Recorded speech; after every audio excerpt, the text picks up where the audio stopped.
নমস্কার বন্ধুরা, ঝর্ণা ঝুমা কিচেনে সবাইকে স্বাগত। আজ আমি সিম্পলভাবে একটা পনিরের রেসিপি বানিয়ে আপনাদের সাথে শেয়ার করব। ঘরে থাকা কিছু উপকরণ দিয়ে আপনারা তৈরি করে নিতে পারেন। নিরামিষ দিনে যে কোনো দিন এই রেসিপিটা একবার বানিয়ে দেখুন। আর সেই জন্য এখানে দেখেন নিয়ে নিয়েছি পটলগুলো কেটে নিয়েছি, আর কিছুটা খোসা রেখে রেখে কেটে নিয়েছি পটলগুলো, তাহলে কি ভাজতে সুবিধা হয়, খুব ভালো হয় ভাজা। আর এখানে দেখেন আলুগুলো আমি বড় বড় করে কেটে নিয়েছি। আর নিরামিষ দিনে এরকম একটা রেসিপি আপনারা অনায়াসে তৈরি করে নিতে পারেন। এখানে আমি পনির নিয়ে নিয়েছি, আর এখন পনিরটা আমি কেটে নেব। একটু বড় বড় সাইজ করে কেটে নেব পনির।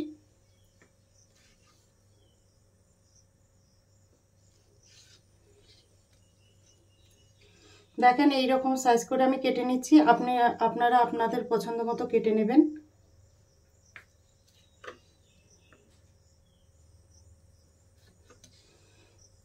দেখেন কত বড় বড় কিউব করে কেটে নিয়েছি। গ্যাসে আমি কড়াই চাপিয়ে দিয়েছি, আর কড়াই দেখেন খুব ভালোভাবে গরম হয়ে গেছে। দিয়ে দিলাম সর্ষের তেল। আপনারা চাইলে কিন্তু রিফাইন্ড অয়েলও তৈরি করতে পারেন। তেল গরম হয়ে গেছে ভালোভাবে। প্রথমে আমি পটলগুলো ভেজে নেব।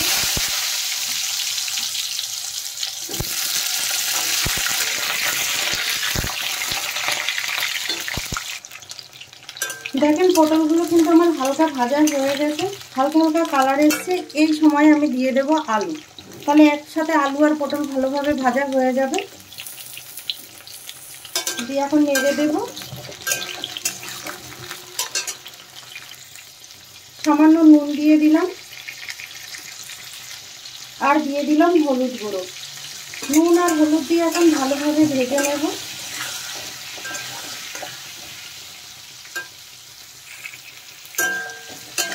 এদিকে আলু আর পটল ভাজা হতে থাক, ততক্ষণে আমি মশলা তৈরি করে নেব।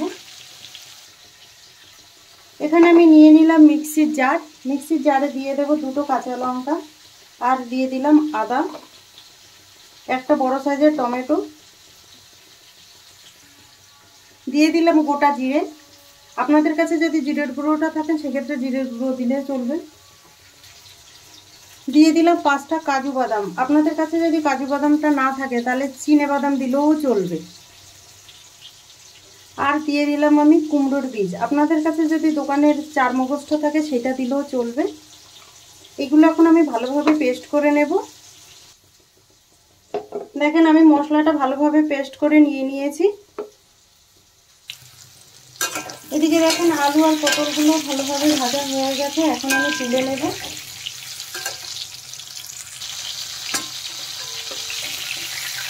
বাটিতে আমি তুলে নিচ্ছি।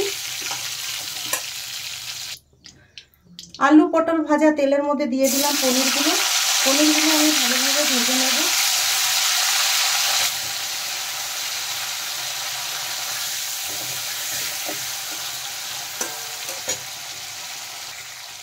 পনিরে সামান্য নুন দিয়ে দিলাম।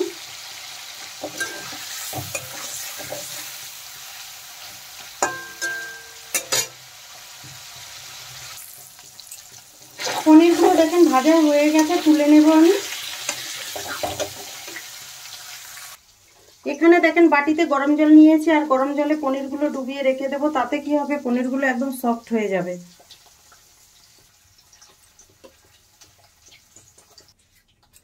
এর মধ্যে দিয়ে দিলাম সামান্য নুন,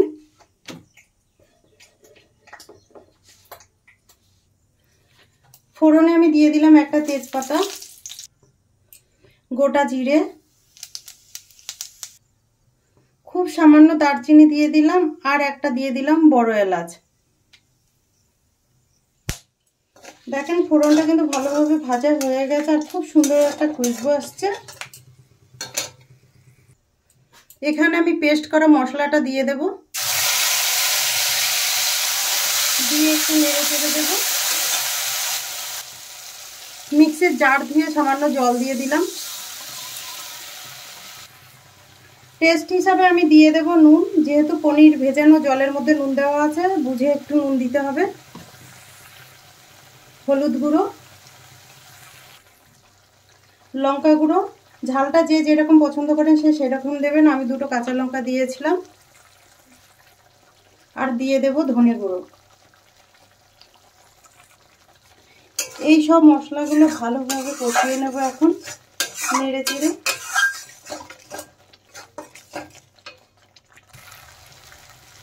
দেখেন মশলা কিন্তু ভালোভাবে কষানো হয়ে গেছে, মশলা থেকে কিন্তু তেল ছেড়ে আসছে। এখন আমি দিয়ে দেব ভেজে রাখা পটল আর আলু, দিয়ে আরেকটু নেড়ে চেড়ে মশলার সাথে মিশিয়ে দেব।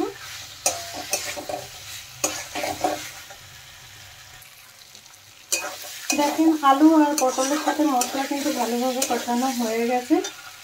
এখন আমি যে জলটাতে পনিরগুলো ভিজিয়ে রেখেছি সেটা দিয়ে দিলাম,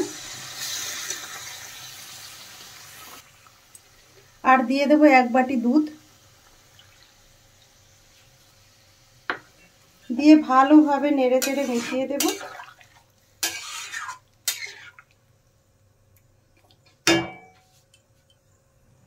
দেখেন ঝোল ফুটতে শুরু করেছে, আর এর মধ্যে টেস্ট হিসাবে আমি দিয়ে দিলাম চিনি। আপনারা চাইলে কিন্তু চিনিটা স্কিপ করতে পারেন, আর পনিরের সবজিতে বা নিরামিষ সবজিতে একটু চিনি দিলে কিন্তু খেতে খুবই ভালো লাগে। এখন আরেকবার নেড়ে চেড়ে দেব, দিয়ে এখন ঢেকে দেব, আর গ্যাসের ফ্লেমটা কিন্তু মিডিয়াম রাখবো। ঢাকনা উঠিয়ে এখন দেখে নেব।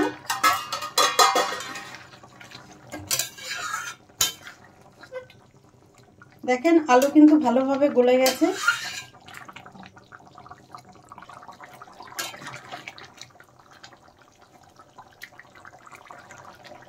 দিয়ে দিলাম গরম মশলা গুঁড়ো, আর দিয়ে দিলাম 1 চামচ মতো ঘি। ঘিটা নিরামিষ সবজিতে দিলে কিন্তু খেতে খুব ভালো লাগে।